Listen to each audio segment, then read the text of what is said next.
Bonjour à tous, aujourd'hui exercice assez simple sur le second degré mais important, étude d'un bénéfice.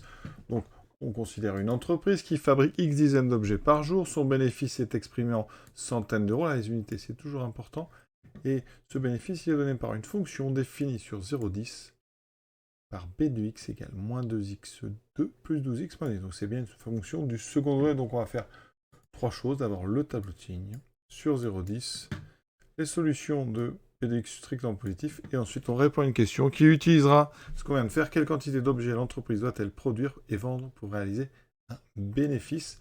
Je rappelle que x c'est en dizaines d'objets et le bénéfice c'est en centaines d'euros. On est parti. Alors première chose qu'on peut faire, c'est d'abord conseil, peut-être aller regarder la calculatrice. Donc que nous donne par exemple la Numwork? Bien cette courbe. Donc qu'est-ce qu'on peut y voir? Bien tout de suite, on a donc l'axe horizontal qui est ici. Donc on a deux racines qui sont ici, apparemment 1 et 5. Donc le tableau de signes, vous voyez, parabole orientée vers le haut, ça doit être positif entre 1 et 5 et négatif à l'extérieur. On va vérifier ça tout de suite par le calcul. Donc les racines, comment doit-on procéder? On va d'abord bien regarder. Vous remarquez que on peut factoriser par 2. Donc on va le faire, et même on peut factoriser par moins 2. Et ça, je vais le faire pour une fois pour vous montrer des petits trucs. Donc si je factorise par moins 2, attention, c'est un nombre négatif. Ça fera x2 moins 6x plus 5. Alors quand on factorise par un nombre, ça ne change pas les racines. Ça, c'est important. Ça veut dire que b de x a les mêmes racines, s'il y en a, que x carré moins 6x plus 5. Ça, c'est très important à bien comprendre. Ils n'ont pas le même signe. Attention, à cause du moins qui est devant, on aura des signes opposés. Donc, il faudra bien faire attention. Donc, moi, je vais calculer un discriminant pour, donc, ici, x2 moins 6x plus 5. Donc, a égale 1, b égale moins 6, c égale 5. On fait bien attention. Donc, delta, ça sera b carré moins 4 fois a fois c, 36 moins 20, ça me donne 16, c'est strictement positif. Il y a donc deux racines qui sont les mêmes pour notre trinôme x2 moins 6 plus 5 et pour b de x. x1 moins b, donc 6 moins racine de 16, 4 sur 2a. 6 moins 4, ça fait 2, ça fait 1. Et x2 égale à 6 plus 4 sur 2, ça fait 5. Alors, c'est des racines évidentes. On aurait pu les trouver comme ça. Vous voyez que 1 est racine, d'accord? Quand je remplace dans la parenthèse, 1 moins 6 plus 5, ça fait 0. Comme c'est un polynôme avec un 1 devant x2, le plus 5, c'est le produit de deux racines. Donc la deuxième racine, c'est 5. On aurait pu les trouver, vous voyez, très vite. Maintenant, qu'est-ce qu'on fait des racines? On fait le tableau de signes. Mais attention, le tableau de signes de b de x, il est particulier. C'est l'opposé de celui de x carré moins 6x plus 5. Donc on fait très attention. Je dirais que le mieux, c'est de repartir sur b de x, de dire que b de x a deux racines.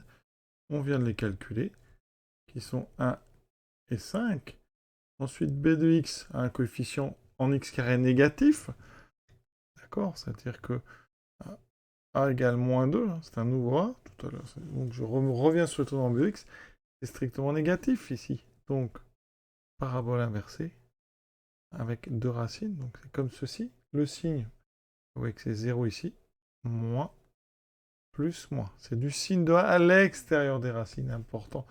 Donc là, c'est nos deux racines.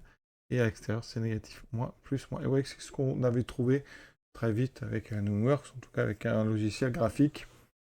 Et donc le signe, le voici, c'est un tableau de signes. Alors nous, on demande un tableau sur 0,10. On fait très attention. Donc à ce moment-là, on place 0 et 10. Ça tombe bien, 0 est plus petit que 1 et 10 est plus grand que 5. Donc le tableau, il ne pose pas de problème. On aurait pu avoir un tableau réduit si le 0 avait été par exemple, entre les deux racines ou après les deux racines même. Maintenant, l'utilisation du tableau pour résoudre b de x strictement positif. Ça veut dire que dans le tableau, on cherche uniquement le symbole plus, d'accord? Puisqu'on veut strictement. Donc directement, la solution de notre inéquation, c'est tout ce qui est entre 1 et 5 et ouvert, parce qu'on veut strictement positif.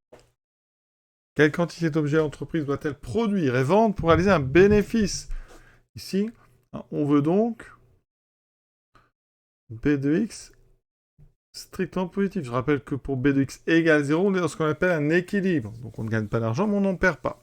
Quand b de x est négatif, on perd de l'argent, on est en déficit. Donc pour réaliser un vrai bénéfice, c'est-à-dire un bénéfice positif, on veut ceci. Donc, ça veut dire que on vient de trouver x est donc strictement entre 1 et 5. Alors, on revient. X est en dizaines. X est en dizaines d'objets. Donc, vous devez faire une phrase avec le vocabulaire du texte. Donc, en objet, ça veut dire que on doit vendre. Donc, on doit vendre, enfin, produire et vendre.